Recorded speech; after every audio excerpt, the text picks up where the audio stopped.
दोस्तों, अपने जीवन में ऐसे कई सारी चीज़ें होती हैं जिसे हम अलग नज़रिए से देखते हैं और असल में ऐसे कभी होता नहीं है। इसलिए अपनी नज़र बदलो। आइए सुनते हैं इस कहानी को।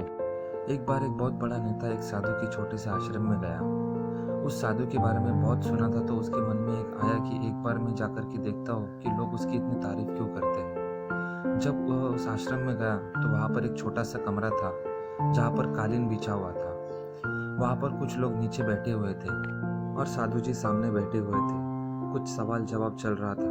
वह नेता उस आश्रम में आया और उस नेता के साथ में 4 बॉडीगार्ड भी थे और उसकी यह आदत थी कि जहाँ पर भी वह जाता था लोग अपनी जगह से खड़े हो जाते थे और उसकी तरफ देखते थे, हाथ जोड़ते थे और सर झुकाते थे। लेकिन यहाँ पर ऐसा कुछ भी नहीं हुआ। साधु व्यस्त होने के कारण उसकी तरफ देखा तक नहीं। तभी नेता को लगा कि यह मेरी बेइज्जती है और वह उस बात से गुस्सा हो गया। नेता ने थोड़े गुस्से से साधु की बात को बीच में काटते हुए कहा कि मैं आपसे कुछ कहना चाहता हूँ। साधु ने उसकी तरफ देखा और बोला, आप थोड़ी देर रुकिए, पहले मैं इनके सवाल का जवाब दे दूँ, उसके बाद मैं आपसे बात करता हूँ। तब तक आप अगर चाहे तो आप बैठ सकते हैं। बस साधु का इतना कहने की ही देरी थी। नेता का चेहरा गुस्से से लाल हो गया और फिर उसने अपना सारा गुस्सा उस साधु पर निकाल दिया। अभी तक वह नेता बहुत तमीज से आप कह करके बात कर रहा था, लेकिन अब वह तू तड़क पर उतर आया। नेता ने उस साधु को कहा, तुझे पता भी है मैं कौन हूँ और तू किससे बात कर रहा है? साधु ने उसकी तरफ देखा और कहा, मुझे इससे कोई फर्क नहीं पड़ता कि आप कौन हैं, लेकिन आप जो कोई भी है, अगर आप चाहते हैं कि मैं आपके सवाल का जवाब दूं या आपसे बात करूं तो आपको कुछ देर रुकना होगा।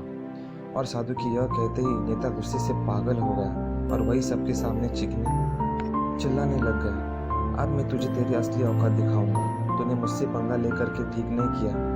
तुझे पता भी है मैं तेरे बारे में क्या सोचता हूँ। साधु ने फिर से नेता की तरफ देखा और बड़े ही प्रेम से कहा कि मुझे इससे कोई फर्क नहीं पड़ता कि आप मेरे बारे में क्या सोचते हैं। आप जो चाहे वो मेरे बारे में सोच सकते हैं। फिर नेता ने उससे कहा कि तू चाहे सुनना चाहता है या नहीं, लेकिन मैं तुझे यही सबके सामने बताऊंगा कि मैं तेरे बारे में क्या सोचता हूँ। तू कोई साधु नहीं है, तू एक बहुत ही घटिया इंसान है। तू एक ढोंगी है, पाखंडी है और यहाँ पर जितने भी लोग बैठे हैं उन सबको बेवकूफ़ बना रहा है।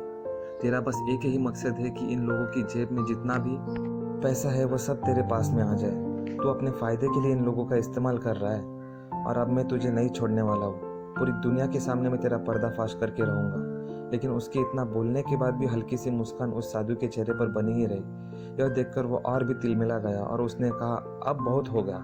अब मैं यहाँ 1 मिनट भी नहीं रुकने वाला, लेकिन अभी भी तेरे पास मौका है। अगर मुझसे माफ़ी मांगनी है या मुझसे कुछ कहना है तो कह सकते हो। इतना सब होने के बाद भी साधु के चेहरे पर एक मुस्कान थी और वह बिल्कुल शांत था। और फिर उन्होंने अपनी आंखें बंद करी और फिर साधु ने अपनी आंखें खोली, हाथ जोड़े और कहा कि मुझे आपसे कोई गिला शिकवा नहीं है। आपके लिए मेरे मन में कोई भी गलत ख्याल नहीं है। जो भी मेरे बारे में आपने कहा वह अपनी आपकी सोच थी, तो मुझे आप में कोई भी बुराई नज़र नहीं आती है।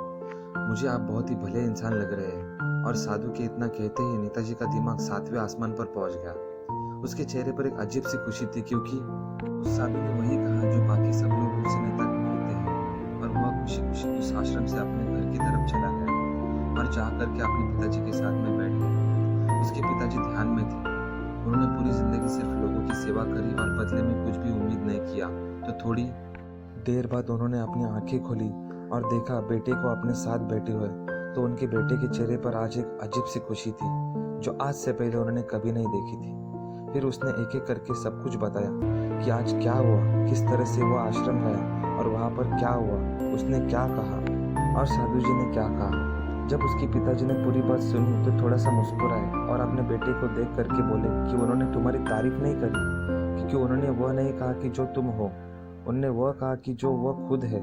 और तुमने जो भी कुछ उनको कहा वो नहीं कहा कि जो वो है, बल्कि तुमने वह कहा जो तुम खुद हो। यह बात वेदों में भी कही गई है, यथा दृष्टि तथा सृष्टि। ये दुनिया तुम्हें वैसी नहीं दिखती जैसी ये दुनिया है। ये दुनिया वैसी दिखती है तुम्हें जैसे तुम खुद हो। जिसकी नज़र जैसी है उसके लिए यह दुनिया वैसी ही होती है। तो अगर तुम अपनी दुनिया को बदलना चाहते हो तो उसका सिर्फ एक ही तरीका है, अपनी नज़र को बदलो।